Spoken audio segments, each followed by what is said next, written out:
Welcome, I am György Kovács, and in this short video I will give you some practical tips about machine learning.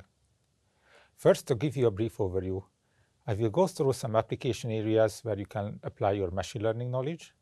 Then I will talk about metaparameter optimization, give you some additional tips that are more advanced, and end my presentation with showing you some tools you can use for applying machine learning. So let us begin with the application areas. One very popular application area of machine learning is natural language processing. Here, we even have a course in natural language processing in Luleå. There are also different ways to use machine learning knowledge in natural language processing. For example, one can classify short text in various categories. It can be religion, society, business, sports. Or one can detect profanity in a written text. Another important and interesting area is detecting hate speech in social media. Here, my colleagues and I wrote an interesting paper about it, which you can see if you follow the link on the slide. Another application area is computer vision. Here I would only discuss two areas. One is trajectory classification for vehicles that one of my colleagues is working on. Another is traffic monitoring. As you can see on the slides, we can see which parking spot is taken and which parking spot is still free. The third area I'd like to highlight here is time series analysis. Here I'm bringing an example of one of our projects, the Swedish Space Data Lab, about which you can read more following the link on the slide. Here we follow a very simple three-step process. First, we calculate water stress index for an area based on satellite imagery. Then we predict values for the missing days. And third, we compare areas or years based on the resulting time series data. One important thing in all these applications that is common is that we have to optimize some parameters and also some metaparameters of our models. So what metaparameters we would optimize? Well, that can be specific to the optimizer, and it also depends on the network type we use. For example, in convolutional neural networks, we would optimize the kernel size and the stride. And in other networks, we would also optimize metaparameters like the number of layers, the size of layers, the learning rate, the number of epochs, and the batch size. But how would we optimize these metaparameters? One obvious and usual way to do this is to try some manually and choose the best. This is, of course, not the best way to go around it, so maybe let's not do that. Another way to do is a grid search. We set out the parameters that we want to optimize.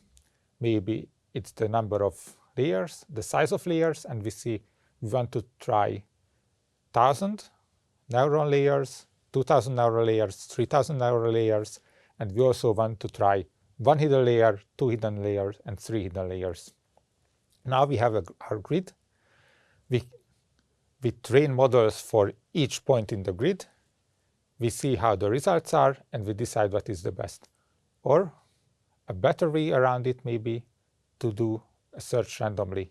We set out the parameters we want to search, which means that we would set that we want to go between 1 hidden layer and 5 hidden layer, between 1,000 neurons in one layer and 5,000 neurons in one layer, and then randomly select points, train the model, and evaluate them.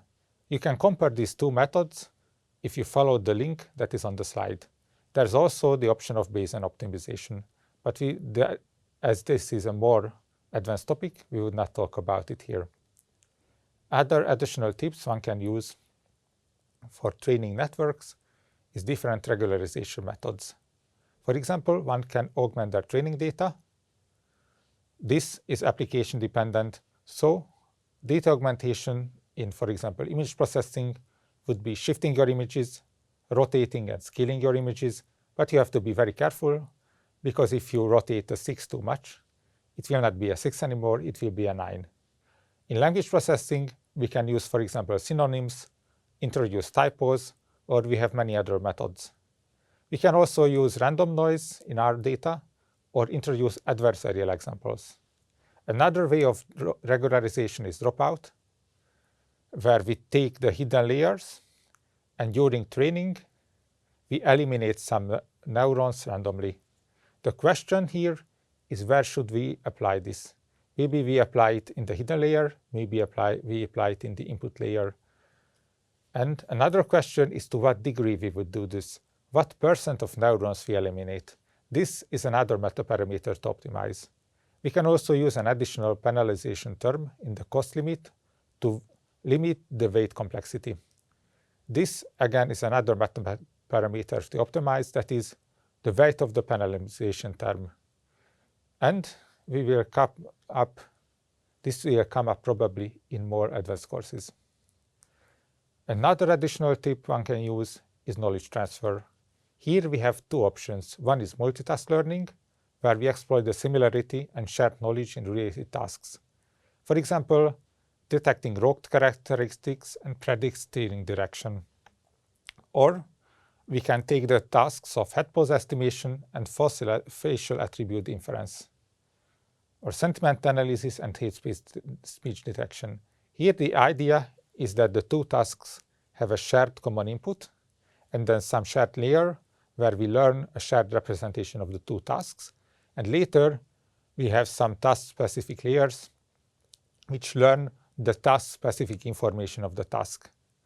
How many shared layers we have and how many task-specific layers we have is again a metaparameter that we will optimize. Transfer learning can be useful in other ways as well. For example, we can train a model for a general task, and then later fine-tune it for our specific data and use it for our specific task. You can find pre-trained models if you follow the links on the slides. And we can go on to the next additional tip, that is classifier combination.